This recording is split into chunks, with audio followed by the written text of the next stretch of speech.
Nous sommes tout près du lac du Salagou, nous sommes sur la route du cirque de Mourez et pourtant on passe souvent à côté de ce village qui a la particularité d'avoir été très longtemps une ville-usine. Bienvenue à Villeneuve et vous allez voir que la commune est loin d'être un village-musée. Aujourd'hui, un paisible village de 70 habitants. Dans le passé, l'une des plus florissantes aventures industrielles de la région. Sous Louis XIV, Villeneuve a été une manufacture royale de draps. Une ville-usine qui a compté jusqu'à 800 ouvriers. La journée, les tisserands sont dans les ateliers. La nuit, ils dorment dans des logements construits pour eux. L'activité textile envahit toute la ville. Ici, il faut imaginer d'immenses étendoirs destinés au séchage des draps. Les étendoirs étaient implantés directement à côté de l'atelier de teinturerie, qui était à côté des grands bassins, qui était à côté, enfin vraiment, il y a un sens de circulation de fabrication. Et là, on est vraiment au cœur du village, à l'endroit même où on terminait les draps en quelque sorte. Aujourd'hui, l'endroit a gardé sa vocation.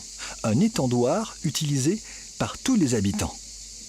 C'est l'étendoir municipal qui existe depuis de nombreuses années sur le village. Et voilà, tout le monde participe pour ne pas dénaturer l'intérieur du village et d'avoir des linges qui sont accrochés aux fenêtres et qui ne seraient pas très jolis. On a créé cet étendoir depuis très très longtemps d'ailleurs. Villeneuve est née sous le signe de l'eau. Sans elle, l'usine textile n'aurait jamais existé. Petite rando avec Laura. Autour du village, un réseau hydraulique de plusieurs kilomètres et puis ce viaduc qui acheminait l'eau de Mourez, un village voisin. Voici le pont de l'amour et sa légende. Tous les lundis de Pâques, les amoureux du village se liaient les mains et devaient traverser le pont d'une seule traite, tous les deux à côté. Et donc s'ils réussissaient, le mariage était assuré dans l'année. Et sinon, il fallait trouver une autre amoureuse. Au XIXe siècle, un paternalisme familial et religieux envahit le quotidien des ouvriers. Dans l'Église, les messages sont clairs.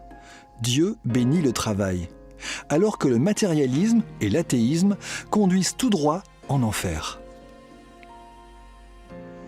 Aujourd'hui, la commune veut faire de cette friche industrielle un lieu de culture. Véronique Chevalier a toujours habité Villeneuve. Elle est élue dans une municipalité participative. Autre singularité, la plupart des habitants ne sont pas propriétaires mais copropriétaires et ça change tout. Le fait qu'on soit une copropriété, c'est vraiment chaque propriétaire aime à investir ici parce qu'il aime cette sérénité, voilà, on a une qualité de vie que tout le monde nous envie. Je pense que le village nous impose un rythme de vie. Toute personne qui habite ici en fait, a été happée, tout comme vous l'êtes quand vous rentrez ici, il y a un sentiment, une sensation de calme, de sérénité. Vous n'avez pas envie que Villeneuve devienne un village musée ou un village rempli de commerce comme d'autres communes? L'idée n'est pas d'avoir un tourisme de masse, un parking payant. Non, on veut rester un village et pas un village touristique.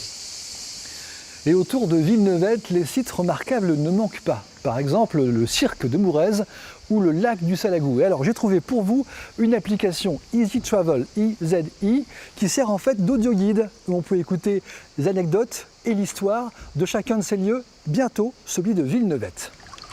Avant d'être un lac, le Salagou est un ruisseau qui a donné son nom Bonne soirée à vous. une plaine, une vallée. Le lac, lui, a été